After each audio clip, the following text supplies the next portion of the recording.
Baik, perkenalkan kami dari kelompok 1 ingin mempresentasikan hasil kerja kelompok kami mengenai teknologi dinamit, windmill, mobil listrik, dan vaksin, yaitu cara kerja, dampak negatif, dan solusinya.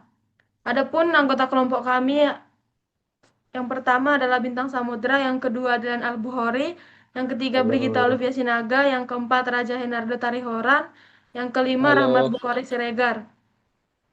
Materi yang pertama adalah dinamit dan Alfred Nobel, ledakan inovasi dan kontroversi. Sejarah singkat dan cara kerja, dinamit ditemukan oleh seorang ahli kimia Swedia, Alfred Nobel pada tahun 1867. Penemuan ini merevolusi industri konstruksi dan pertambangan, menawarkan alternatif yang jauh lebih aman daripada nitrogliserin cair yang sangat tidak stabil. Cara kerja dinamit melibatkan stabilisasi nitrogliserin, bahan peledak yang sangat kuat dengan bahan penyerap inert seperti diatomit. Ketika sumbu dinyalakan, panas dari pemicu menyebabkan nitrogliserin bereaksi dengan cepat, menghasilkan gelombang kejut dan pelepasan energi yang sangat besar. Yang berikutnya dampak negatif dan solusi. Meskipun dirancang untuk tujuan damai, dinamit memiliki dampak negatif yang signifikan. Penyalahgunaan untuk perang dan terorisme telah menyebabkan kehancuran dan kerugian jiwa yang tak terhitung. Dampak negatif Dampak lingkungan dari ledakan seperti kerusakan habitat dan polusi juga menjadi perhatian. Selain itu, risiko kecelakaan dalam penanganan dan penyimpanan dinamit tetap tinggi. Untuk mengatasi masalah ini, diperlukan regulasi ketat dalam produksi, distribusi, dan penggunaan dinamit. Pengembangan bahan peledak yang lebih ramah lingkungan dan aman, bersama dengan edukasi keselamatan yang komprehensif dan pengawasan internasional, adalah langkah-langkah krusial untuk meminimalkan dampak negatifnya. Yang berikutnya akan dijelaskan oleh Saudara Adilan Al-Bukhari. Baik, terima kasih Bu Brigita. Lanjut kita ke teknologi windmill, energi angin untuk masa depan. Bagaimana windmill bekerja? Turbin angin atau kincir angin modern adalah perangkat canggih yang mengubah energi kinetik angin menjadi energi listrik. Bila turbin dirancang untuk menangkap energi angin, memutar poros utama yang terhubung ke generator, generator inilah yang kemudian menghasilkan listrik. Dampak negatif yang perlu diperhatikan. Meskipun ramah lingkungan, teknologi turbin angin memiliki beberapa kelemahan. Kebisingan yang dihasilkan oleh bilah yang berputar dapat mengganggu lingkungan sekitar. Turbin juga dapat menjadi ancaman bagi populasi burung dan kelelawar. Selain itu, pembangunan ladang angin memerlukan lahan yang luas dan produksi listrik yang bergantung pada kondisi angin yang tidak selalu stabil. Solusi dan tantangan windmill. Solusi tantangan windmill, pengembangan desain turbin yang ramah satwa liar, seperti turbin terbuat bilah yang lebih lambat, sedang dilakukan. Penempatan strategis ladang angin di area dengan minim gangguan ekosistem juga penting.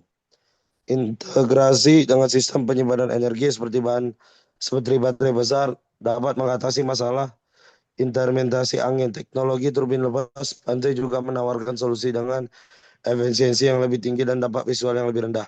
Oke, selanjutnya akan dibacakan oleh Pak Bintang.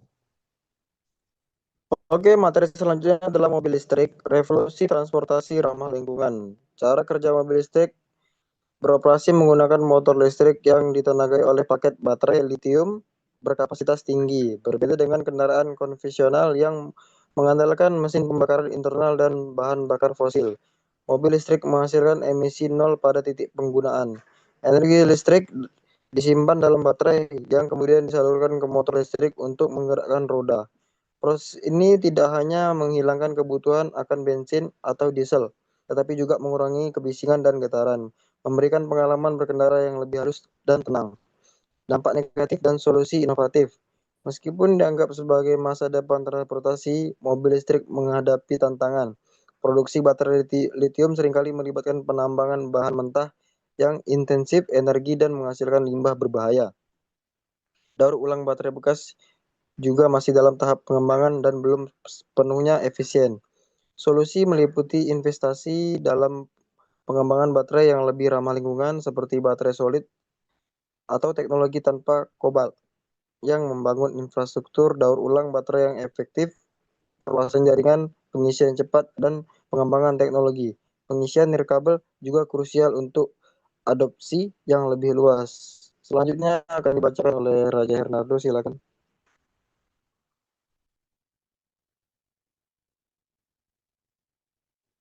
Oke, selanjutnya adalah vaksin pelindung kesehatan global.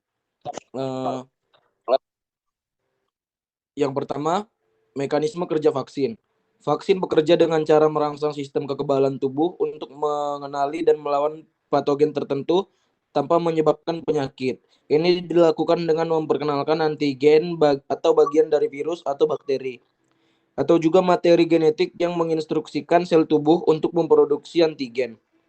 Yang kedua, dampak negatif dan tantangan. Meskipun sangat efektif, vaksin dapat menimbulkan efek samping yang sebagian besar ringan dan sementara. Namun, ada juga kasus efek samping serius yang sangat jarang atau ketidakpercayaan masyarakat terhadap vaksin. Seringkali dipicu oleh misinformasi menjadi hambatan besar dalam mencapai kekebalan komunitas. Distribusi vaksin yang tidak merata, terutama di negara berkembang, juga merupakan masalah global. Dan yang terakhir, solusi untuk masa depan vaksinasi. Edukasi publik yang berbasis bukti ilmiah sangat penting untuk mengatasi keraguan vaksin, pengawasan ketat terhadap keamanan vaksin oleh otoritas, kesehatan menjamin bahwa vaksin yang disetujui aman dan efektif, peningkatan akses dan distribusi vaksin secara global melalui kemitraan internasional dapat memastikan setiap orang memiliki kesempatan untuk divaksinasi.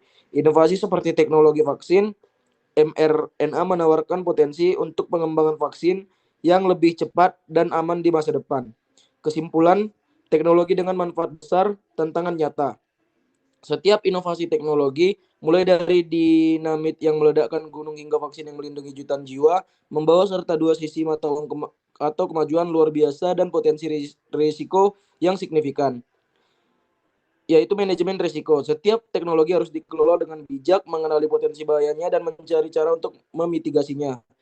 Selanjutnya, inovasi berkelanjutan, yaitu inovasi tidak boleh berhenti. Kita perlu terus mencari cara untuk mengembangkan teknologi yang tidak hanya efisien, tetapi juga ramah lingkungan dan manusiawi. Dan kolaborasi multi pihak, yaitu para ilmuwan, pemerintah, industri, dan masyarakat harus bekerja sama erat untuk menemukan solusi berkelanjutan bagi tantangan teknologi. Yang terakhir adalah keseimbangan, yaitu mencapai keseimbangan antara memaksimalkan manfaat dan meminimalkan dampak negatif adalah kunci untuk masa depan teknologi yang bertanggung jawab. Sekian dari kelompok kami. Terima kasih, Pak.